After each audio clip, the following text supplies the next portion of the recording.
Before we begin, let us know where you're listening from. After the story, rate it from 1 to 10. Now let's start.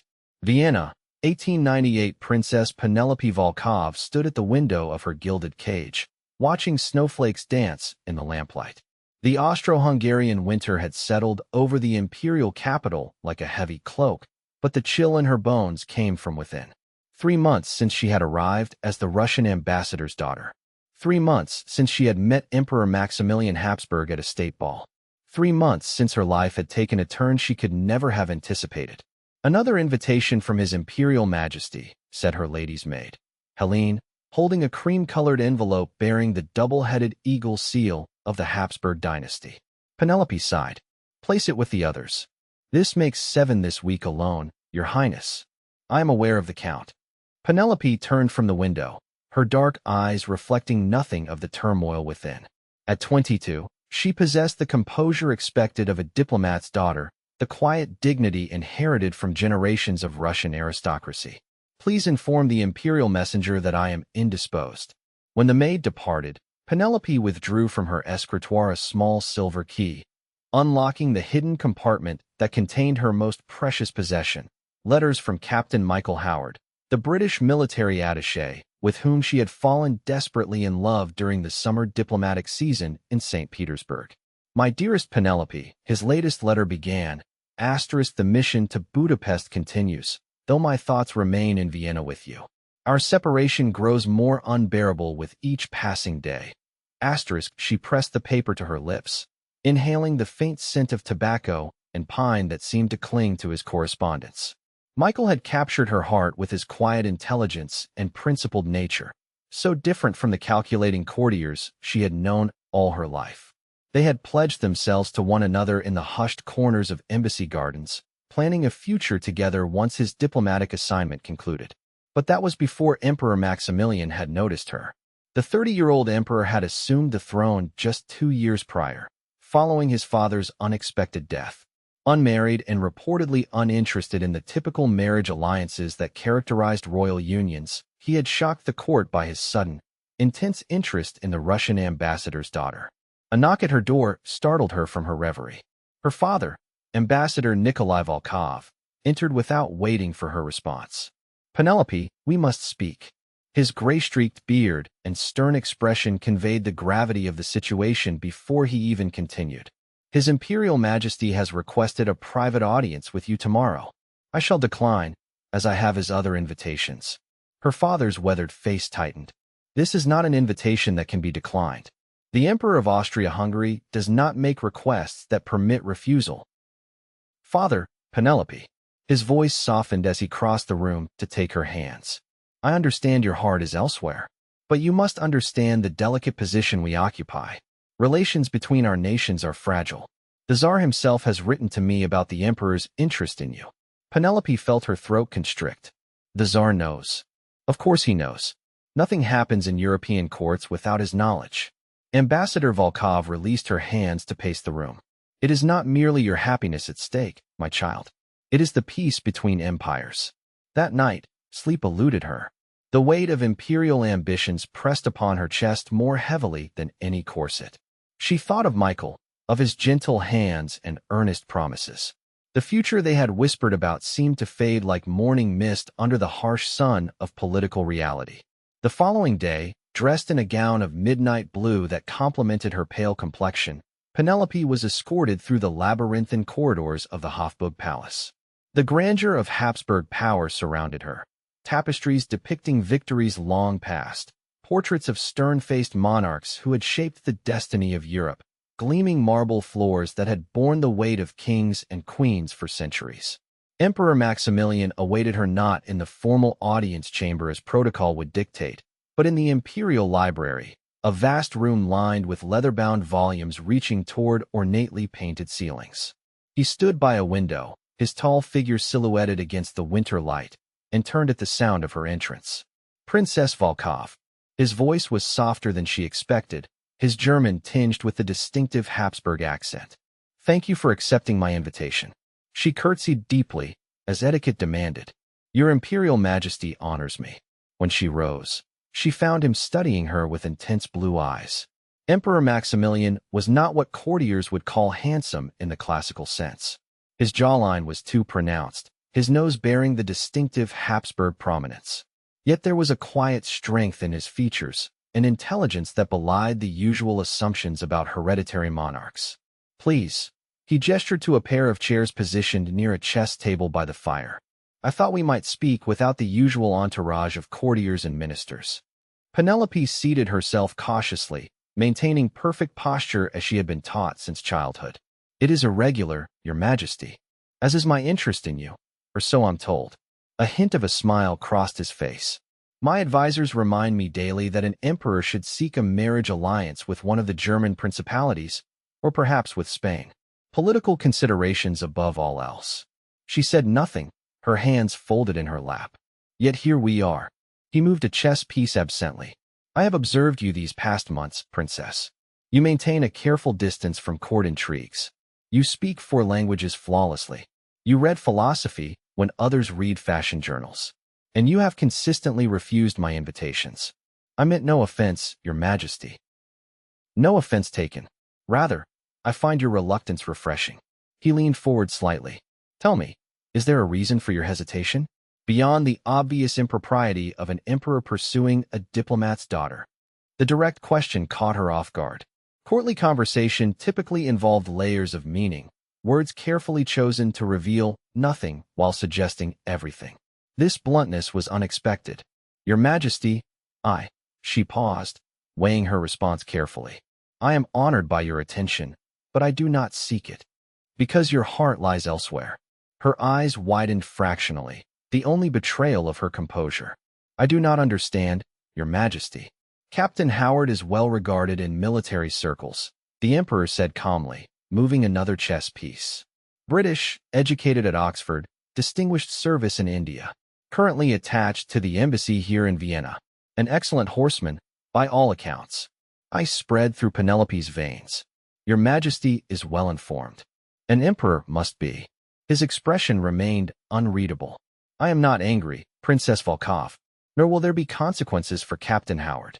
I simply wish to understand the obstacle before me." "The obstacle, Your Majesty?" "To winning your affection." He said it matter-of-factly, as though discussing the weather or affairs of state. "I find myself drawn to you in a way I cannot explain. It is most inconvenient, I assure you." Despite herself, Penelope felt a flicker of something, not attraction, precisely, but a kind of recognition. Here was a man accustomed to having his every wish fulfilled immediately, yet acknowledging the one thing he could not command by imperial decree, her heart. "Your Majesty honors me with his candor," she said carefully. "But surely there are many women at court who would—" "I am not interested in women who seek an imperial crown," he interrupted, his voice suddenly hard. "I have watched them all my life, calculating their chances, measuring the advantage of becoming empress. You want nothing from me. It is unusual." Their conversation continued for another hour, moving from literature to music to the political tensions simmering across Europe. To her surprise, Penelope found the emperor well-read and thoughtful, with opinions formed through careful consideration rather than received wisdom. By the time she departed, she felt confused, not by any romantic stirrings, but by the realization that Maximilian Habsburg was a far more complex man than court gossip suggested. That evening, a letter arrived from Michael, smuggled through diplomatic channels to avoid imperial scrutiny. His mission in Budapest was extended indefinitely. Their planned reunion would be delayed by at least 3 months. Over the following weeks, the emperor's invitations continued, no longer to grand balls or formal dinners, but to smaller gatherings. A private concert where the Vienna Philharmonic played Schubert. A tour of the imperial art collection with only the curator present. A carriage ride through the snow-covered Prater, the famous Viennese park, with a discreet security detail following at a respectful distance. Each encounter revealed another facet of the man behind the imperial persona. Maximilian spoke of his boyhood, of the crushing weight of expectation, of his dreams for modernizing the fractious empire he had inherited. He listened when she spoke of Russian literature, of her childhood in St. Petersburg, of her concerns about the growing tensions between Europe's great powers. "They say war is coming," he told her during one of their walks through the palace gardens, now dusted with the first spring blossoms. My generals prepare for it. My ministers negotiate to prevent it. And I wonder if any of us truly comprehends what modern warfare will mean. The Tsar believes Russia's vastness will protect it, Penelope replied. My father disagrees. Your father is wise. Maximilian stopped beside a fountain, now flowing again after the winter freeze. Empires like ours, built over centuries, encompassing dozens of nationalities, are particularly vulnerable, not just to external threats, but to the fractures within. She studied his profile, noting the faint circles beneath his eyes. You bear a heavy burden, Your Majesty. Maximilian, he said suddenly, when we are alone, I would have you call me by my name. That would be improper, as is everything about our acquaintance. A rueful smile crossed his face. Yet here we are. April brought news that shattered Penelope's carefully maintained equilibrium. Michael's letter, delivered by a trusted embassy servant, contained words that seemed to swim before her eyes. My dearest Penelope, what I must write breaks my heart, but honor demands truth between us. I have been recalled to London immediately. More critically, I have received word that my father's illness has worsened. As the only son, duty calls me home to Yorkshire to assume management of the family estates. I cannot ask you to wait indefinitely, nor can I offer you the life we planned. The political situation in Europe grows more precarious by the day, and my obligations to family and country must take precedence. Please forgive me. You deserve happiness beyond what I can now provide. With deepest regret and eternal affection. Michael. She read the letter 7 times, searching for some hidden meaning, some secret message that would contradict the plain meaning of the words. Finding none, she sank to the floor of her chamber, silent tears tracking down her cheeks. Her father found her there, hours later, and gathered her into his arms as he had when she was a child. My Penelope, he murmured into her hair. My brave, strong girl. He is gone, she whispered. I know. Her father's voice was gentle. I received the diplomatic notification this morning. Captain Howard departed Vienna at dawn. Without saying goodbye, without a final meeting. The realization cut deeper than the abandonment itself. For a week, Penelope kept to her rooms, pleading illness. When she finally emerged, pale but composed, Vienna had erupted into the full bloom of spring. The city seemed to mock her grief with its beauty, with couples strolling arm in arm through sun-dappled parks, with music spilling from open windows. A bouquet awaited her, not an ostentatious arrangement, but a simple gathering of wildflowers tied with a ribbon. The accompanying note bore no signature, only a single line. Even the darkest winter yields to spring. She knew, without being told, who had sent it. That afternoon, she wrote a brief note accepting the emperor's standing invitation to the imperial box at the opera. When she arrived at the Staatsoper that evening, Maximilian received her with quiet courtesy, making no mention of her absence from court, asking no questions about her changed demeanor. Instead, as the orchestra played the overture to Don Giovanni, he simply covered her gloved hand with his own for a brief moment. The gesture contained no demand, no expectation, only understanding. Summer arrived, bringing diplomatic delegations from across Europe to Vienna. Tensions between the great powers continued to simmer beneath a veneer of civility. Through it all, Penelope found herself increasingly in the emperor's company, no longer avoiding his invitations, but accepting them with a growing sense of curiosity. They developed rituals, chess matches in the library on Wednesday afternoons, horseback rides at dawn on Sundays, when the Prater was nearly empty, discussions of poetry and philosophy over tea, served in the small imperial salon overlooking the palace gardens. You are changing, her father observed one evening as they returned from a diplomatic reception. Am I? Penelope adjusted her shawl against the evening breeze. You smile more readily. Your eyes are clearer. Ambassador Volkov studied his daughter thoughtfully. The emperor watches you constantly, you know, not with the possessiveness of a collector eyeing a prize, but with something much more dangerous. What could be more dangerous than that? Genuine affection, her father replied. Even love, perhaps. She shook her head. Emperors do not love, father. They make alliances. Men love, Penelope. Even emperors are men beneath their crowns. That night, she found herself unable to sleep, her father's words echoing in her mind. She had been so certain of her love for Michael, a love now revealed to be more fragile than she had believed. Was it possible that something else had been growing in its place, something she had refused to acknowledge? The thought troubled her enough that she avoided Maximilian for several days, sending polite excuses to decline his invitations. On the fourth day, a different kind of message arrived, not on imperial stationery, but on plain paper. I have respected your need for distance. If I have somehow offended, please tell me how I might make amends. If you simply need solitude, I understand. But know that the chessboard sits ready, and your absence is keenly felt. The simple honesty of it moved her.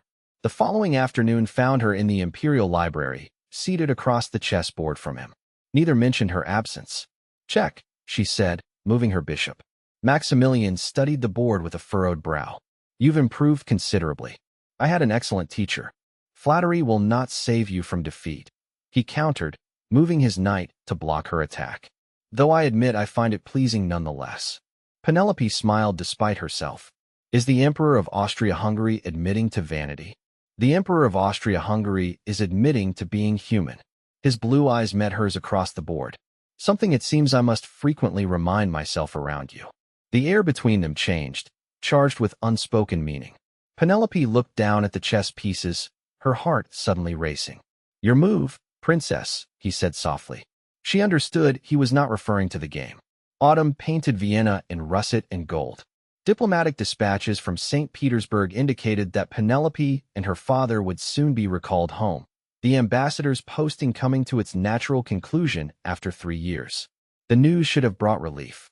Instead, Penelope found herself standing in her chamber, staring unseeing at the letter from the foreign ministry, feeling as though the ground beneath her feet had suddenly shifted.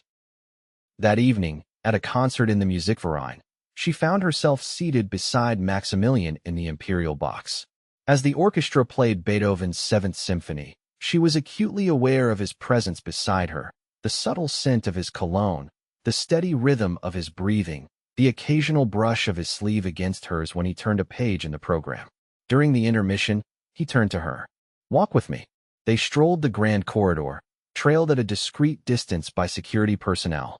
Court members bowed and curtsied as they passed, whispering behind fans and gloved hands. You've received news from Russia, he said without preamble. She nodded, unsurprised by his knowledge. My father's posting ends in 6 weeks. We are to return to St. Petersburg. Maximilian stopped walking, turning to face her fully.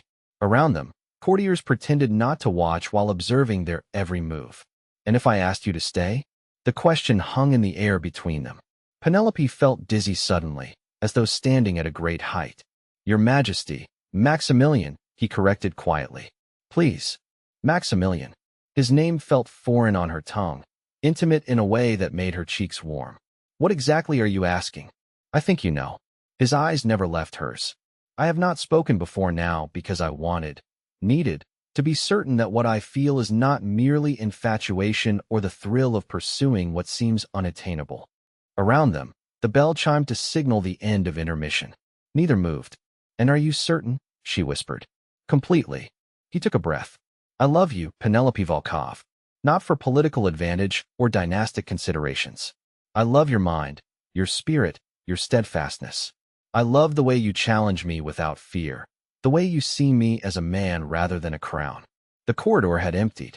They stood alone in the gilded hallway, the music beginning again behind closed doors. I cannot answer now, she said, her voice unsteady. This is too sudden. After nearly a year of chess games and conversations. A smile touched his lips. I am not asking for an answer tonight. Only that you consider remaining in Vienna while you determine your feelings. 2 days later, a letter arrived from England. Michael wrote of his father's passing, of his new responsibilities, of his engagement to the daughter of a neighboring landowner, a match made with practical considerations in mind. He hoped for her forgiveness and her happiness. Penelope read the letter without tears. Where once his words had been precious treasures to be read and reread, now they seemed like dispatches from a distant country she had once visited but could barely recall. She folded the paper carefully and placed it in her writing desk, closing a chapter of her life with the quiet click of the drawer. That afternoon, She requested an audience with the emperor. They met in the palace gardens, the October sun casting long shadows across paths strewn with fallen leaves. Maximilian dismissed his attendants with a gesture, offering Penelope his arm as they walked deeper into the maze of hedges and statuary. I received a letter from Captain Howard, she began without preamble. Oh, his voice betrayed nothing. And what news from England? He is to be married. She kept her eyes on the path ahead. He writes to wish me well. They walked in silence for several moments, the only sound the crunch of leaves beneath their feet and the distant calls of birds preparing for migration. When you first arrived in Vienna, Maximilian said finally, I noticed you immediately. Not because of your beauty, though you possess that in abundance, but because of your composure. You observed everything, revealed nothing. A perfect diplomat's daughter. He led her to a stone bench beside a fountain where water nymphs poured eternal streams from marble urns. I was determined to break through that composure, to see the woman behind the perfect manners and carefully chosen words. He smiled ruefully. It was vanity, perhaps, the emperor accustomed to having his curiosity satisfied. And now? Penelope asked. Now I find myself hoping that what began as curiosity, then grew to admiration, and finally blossomed into love might be returned, even partially. He took her hand gently. I do not ask you to forget Captain Howard. First loves leave their mark upon us. But I ask if there might be room in your heart for a new beginning. Penelope looked at their joined hands, hers small and pale, his larger and marked with the faint scars of fencing practice from his youth. How strange that this man, born to rule an empire, raised to believe in his divine right to command, would sit beside her asking rather than demanding. I believe, she said slowly, that I have been afraid to acknowledge what I feel. His hand tightened on hers. And what do you feel, Penelope? Confusion, at first. Reluctance. Guilt. She met his eyes directly. But increasingly, something else. Something I was not prepared for. Tell me, he whispered. Instead of speaking, she leaned forward and pressed her lips to his. A kiss as gentle as the brush of butterfly wings. When she drew back, his expression of wonder made her smile. Does that answer your question, Your Majesty? Not entirely. His voice was rough with emotion. I believe I require further clarification. This time when they kissed, it contained all the unspoken feelings that had grown between them over months of chess games and conversations, horseback rides, and shared confidences. His hand cradled her face with exquisite gentleness, as though she were made of the finest porcelain. When they finally parted, Penelope rested her forehead against his. The court will be scandalized. The diplomatic corps will assume political machinations. My father, your father has already given his blessing, Maximilian interrupted. I spoke with him last week. She drew back in surprise. Before you spoke to me? I am somewhat traditional in certain matters. His smile was boyish suddenly, shedding years of imperial gravity. Besides, the ambassador made it quite clear that his blessing was meaningless without your full and enthusiastic consent. Did he indeed? Penelope laughed. How diplomatic of him. He also suggested that any formal announcement should wait until after your scheduled departure date. Maximilian's expression grew serious. To ensure that your decision is seen as a personal choice rather than a diplomatic arrangement. The consideration touched her deeply. A wise suggestion. Then you will stay? Hope illuminated his features. You will allow me to court you properly? I believe the Emperor of Austria-Hungary has been courting me for nearly a year, she replied, her heart lighter than it had been in months. But yes, I will stay. Their engagement was announced the following spring, after Ambassador Volkov had officially completed his posting and returned to Russia. The diplomatic corps buzzed with speculation. The Viennese newspapers printed special editions, and the imperial court adjusted to the idea of a Russian diplomat's daughter becoming their empress. Their wedding, held in St. Stephen's Cathedral on a perfect June day, combined Habsburg pomp with unexpected touches that reflected their personal journey. Chess pieces adorned the wedding cake. The bride carried wildflowers like those the emperor had sent during her darkest days. And when they spoke their vows, they did so in both German and Russian, honoring both their heritages. As Empress Penelope took her place beside Emperor Maximilian on the balcony of the Hofburg Palace, acknowledging the cheers of thousands gathered below, she felt his hand squeeze hers gently. Happy, he murmured, for her ears alone. She thought of the circuitous path that had led her here, of a love lost and a greater one found, of letting go of girlish dreams to embrace a woman's reality, of finding strength in vulnerability and power in partnership. Completely, she answered, turning to face her husband, her emperor, her friend. My heart is exactly where it belongs.